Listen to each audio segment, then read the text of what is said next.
பிசாசுகளும் விழுந்து போன தூதர்களும் ஒன்றா? வேதாகமம் உடைக்கும் அதிர்ச்சி. பிசாசுகள் எப்படி உருவானார்கள்?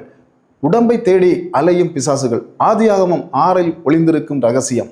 மனித மூளையை உலுக்கும் உண்மை. ஜீசஸ் காலிங் டிவியின் வேதாகமத்தில் மறைந்திருக்கும் 1000 மாபெரும் மர்ம முடிச்சுகள் நிகழ்ச்சிக்கு உங்களை இயேசு கிறிஸ்துவின் நாமத்தினாலே வரவேற்கிறேன். பிசாசுகளுக்கும் விழுந்து போன தூதர்களுக்கும் உள்ள அதிர்ச்சி வித்தியாசம். பிசாசுகள் எப்படி உருவானார்கள்? கிறிஸ்தவ உலகில் 99% மக்களிடம் சென்று ஒரு கேள்வியை கேட்டு பாருங்கள். பிசாசுகள் என்பவை யார்? அவை எங்கிருந்து வந்தன?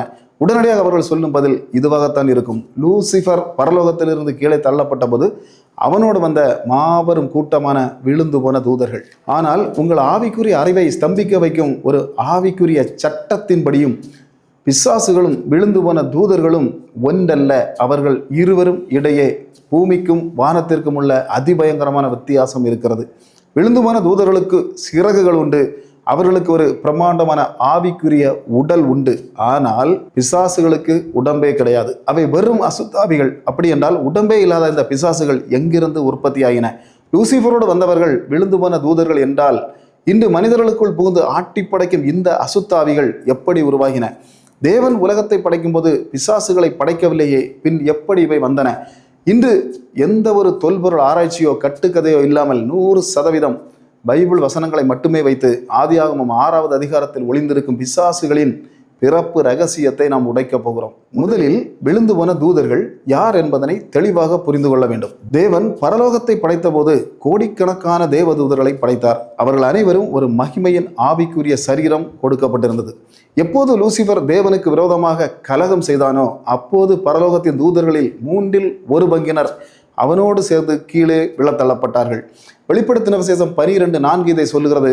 இவர்கள்தான் விழுந்து போன தூதர்கள். இவர்களுக்கு என்றுமே ஒரு ஆவிக்குரிய உடம்பு இருக்கிறது. யூதா 1:6 வசனத்தை நன்றாக கவனியுங்கள்.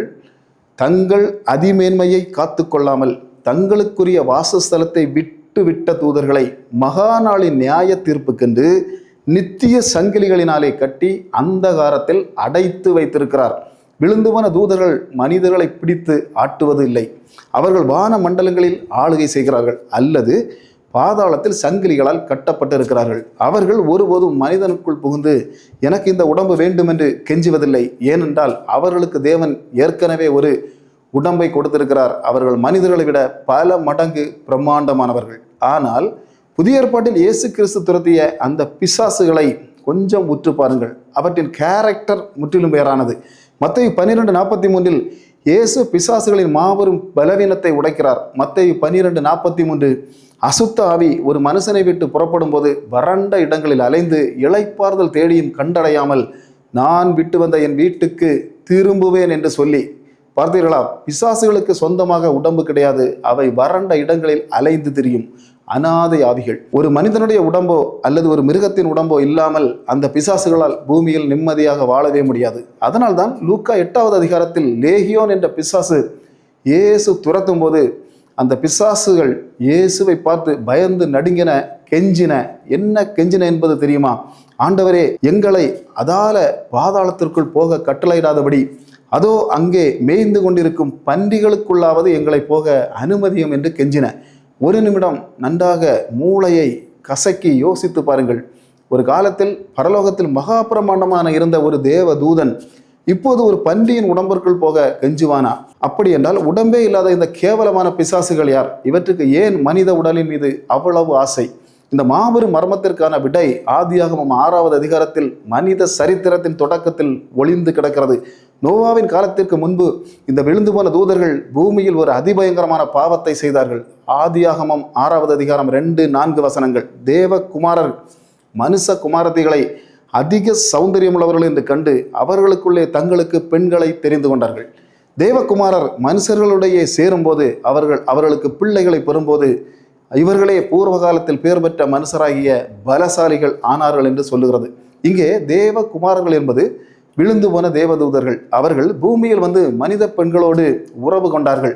இதன் மூலமாக ஒரு கலப்பினம் பிறந்தது. அவர்கள்தான் பைபிள் சொல்லும் நெபிலிம்கள், அதாவது ராட்சதர்கள். இந்த ராட்சதர்களுக்கு கோலியாத்தை போல பிரமாண்டமான மாம்ச உடம்பு மனித பெண்களிடமிருந்து கிடைத்தது. ஆனால் அவர்களுடைய ஆவி தேவ தூதர்களிடமிருந்து வந்த அசுத்தமான ஆவி. தேவன் மனிதனுக்காக படைத்த பூமியை இந்த ராட்சதர்கள் தங்கள் கொடூரமான பாவத்தினால் நிரப்பினார்கள். இந்த ராட்சதர்களின் கொடூரத்தை தாங்க முடியாமல் தேவன் நோவாவின் காலத்தில் ஒரு மாபெரும் ஜலப்பிரளயத்தை அனுப்பி ஒட்டுமொத்த பூமியையும் தண்ணீரில் மூழ்கடித்தார். ஜலப்பிரளயத்தில் என்ன நடந்தது தெரியுமா? அந்த ராட்சதர்களின் பிரமாண்டமான மாமிச உடம்புகள் தண்ணீரிலேயே மூழ்கி முற்றிலும் அழிந்து போன. ஆனால் இங்கேதான் ஆவிக்குரிய சட்டத்தின் அதிர்ச்சி ஒளிந்திருக்கிறது. மனிதர்கள் மரித்தால் ஆத்துமா தேவனிடம் அல்லது பாதாளத்திற்கு செல்லும். ஆனால் இந்த ராட்சதர்கள் மனிதர்களும் அல்ல, தூதர்களும் அல்ல. இவர்கள் ஒரு கலப்பினம். இவர்களுடைய மாம்ச உடல் அழிந்தாலும் அவர்களுடைய உடம்புக்குள் இருந்த அந்த அசுத்த ஆவிகளை பரலோகமும் ஏற்றுக்கொள்ளவில்லை, பாதாளமும் இழுத்து கொள்ளவில்லை. உடம்பை இழந்த அந்த ராட்சதர்கள் ஆவிகள் பூமியிலேயே அனாதையாக விடப்பட்டன. ஆம், ஜலப்பிரளயத்தில் உடம்பை இழந்து வறண்ட இடங்களில் உடம்புக்காக அலைந்து திரிய ஆரம்பித்தன. ஜலப்பிரளயத்தில் உடம்பை இழந்து வறண்ட இடங்களில் உடம்புக்காக அலைந்து திரியும் இந்த ராட்சதர்களின் ஆவிகள் தான் இன்று நாம் துரத்தும் பிசாசுகள் அல்லது அசுத்த ஆவிகள். அதனால்தான் பிசாசுகளும் மனித உடலின் மீது அவ்வளவு வெறி. ஒரு காலத்தில் தங்களுக்கு இருந்த அந்த மாமிச உடம்பை ஜலப்பிரளயத்திலே இழந்து விட்டதால் இப்போது இந்த மனிதனின் பாவத்தின் மூலமாக தன் உடம்பை திறந்து கொடுக்கிறானோ அவனுக்குள் புகுந்து மீண்டும் மாமிச இச்சைகளை அனுபவிக்க துடிக்கின்றன. விழுந்து போன தூதர்கள் வேறு, அவர்கள் வான மண்டலங்களில் ஆளுகை செய்கிறார்கள். பிசாசுகள் வேறு, அவை ஜலப்பிரளயங்களில் உடம்பை இழந்த ராட்சதர்களின் ஆவிகள். இதுதான் 100% பைபிள் உடைக்கும் அசைக்க முடியாத ஆவிக்குரிய உண்மை. விழுந்து போன தூதர்களுக்கும் பிசாசுகளுக்கும் உள்ள அந்த மாபெரும் வித்தியாசத்தை பார்த்தோம். ராட்சதர்கள் அனைவரும் நோவாவின் ஜலப்பிரளயத்தில் அழிந்து விட்டார்கள் என்பதனையும் பார்த்தோம். ஆனால் இங்கேதான் உங்கள் தூக்கத்தை கெடுக்கும் பைபிளின் அடுத்த மாபெரும் சஸ்பென்ஸ் ஒளிந்திருக்கிறது. ஆதியாகமம் 7வது அதிகாரத்தில் ஒட்டுமொத்த ராட்சதர்களும் தண்ணீரில் அழிந்து போனார்கள் என்பது உண்மை என்றால், அதன் பிறகு நூற்றுக்கணக்கான வருடங்கள் கழித்து இஸ்ரேலர்கள் கானான் தேசத்துக்குள் சென்றபோது அங்கே கோலியாத்து போன்ற ராட்சதர்கள் எப்படி வந்தார்கள்? ஜலப்பிரளயத்தை தாண்டி ராட்சதர்களின் DNA எப்படி உயிர் பிழைத்தது? நோவாவின் பேழைக்குள் ஏதாவது ஒரு கொடூர ரகசியம் ஒளிந்திருந்ததா? அல்லது விழுந்து போன தூதர்கள் மீண்டும் பூமிக்கு வந்தார்களா? அடுத்த வீடியோவில் ஜலப்பிரளயத்துக்கு பின்பும் ராட்சதர்கள் எப்படி வந்தார்கள் என்ற அந்த பதபதைக்கும் மர்மத்தை 100% வசன ஆதாரங்களோடு பார்க்க போகிறோம்.